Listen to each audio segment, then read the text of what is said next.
Welcome back to the Sawdust Factory. Tonight we're going to be working on a natural edge walnut bowl out of the other half of this piece. I got a great walnut score this last weekend when I was in Cincinnati. Got pretty many pieces. They're almost all crotch figure too, of various sizes. A couple are really big, a couple are kind of small, and a lot in between. I'd say like about 4 or 5 pieces. So this piece here, you can see I roughed it out into about a circle with the chainsaw. It's about 16 inches, 14 inches in diameter, so I marked the center over here, and then I put a faceplate on the other side, just right into the bark. Put that on the lathe. I ended up marking out a little smaller circle on it, and then taking it back and trimming it down with the chainsaw just to get myself started. So what we're going to be doing is put this in between centers, turn a tenon on this side here, bring it up to the rim, spin it around, and go ahead and finish it out. I'll turn this one all the way to thickness tonight and let it dry in a bag. This was a live tree that somebody took down, so the wood's still pretty wet. The live wood here has got a relatively good amount of moisture in it. With the faceplate mounted onto the bark, I definitely want to make sure I'm turning in between centers the whole time I'm turning off that faceplate, because the screws are pretty long. They're about 3-inch long screws, but I just want to make sure that this sucker don't come off the lathe. Like I said, this is the other half to this piece here. It's got some really nice grain figure right through here in the live wood. I'm suspecting that there's quite a bit down here too, down in the center wood too. All right, well, let's get started.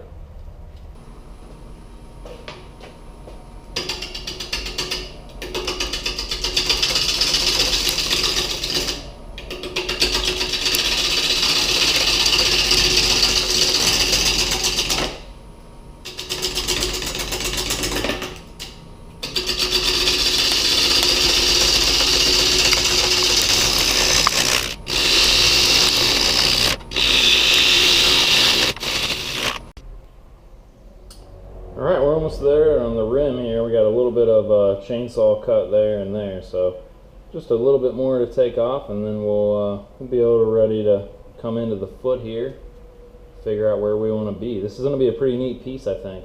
Bark's actually staying on really well. I thought it was going to fly off of there, but we'll see if we can hang on to most of it. I got some tear out up on this edge here, but we'll see how much we can keep on.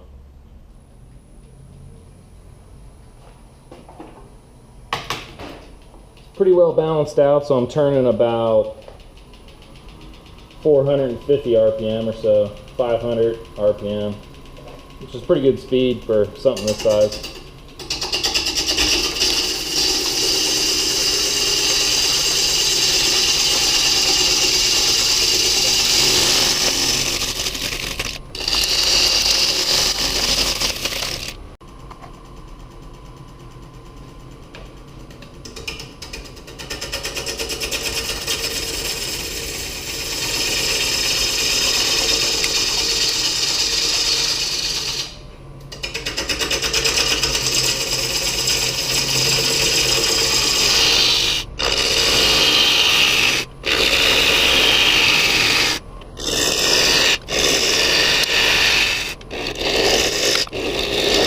Alright, I got the foot marked out on the bottom there. Just did that real quick with my calipers, or dividers rather.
Alright, I got a nice new edge on my 3/8 bowl gouge here. Gonna come back along the bottom and clean this up, true it up to the tenon, and then we'll come in on the inside and hollow this out.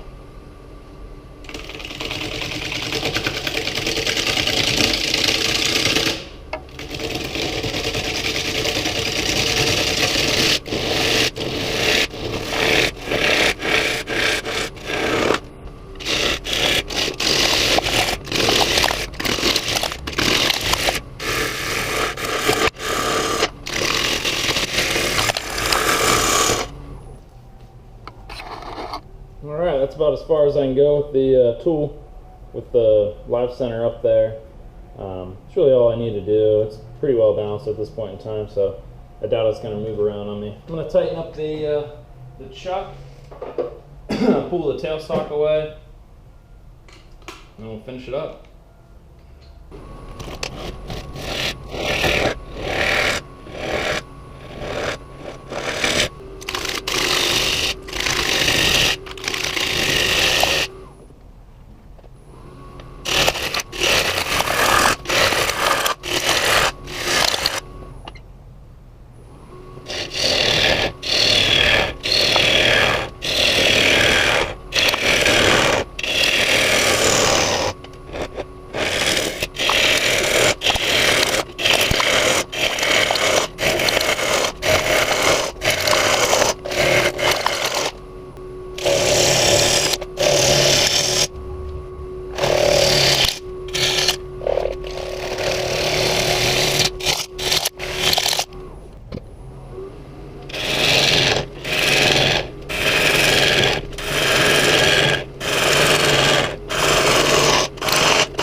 Okay, there it is. I finished up the turning. Put a little bit of water on it just to keep it from drying out too quick here on the wings.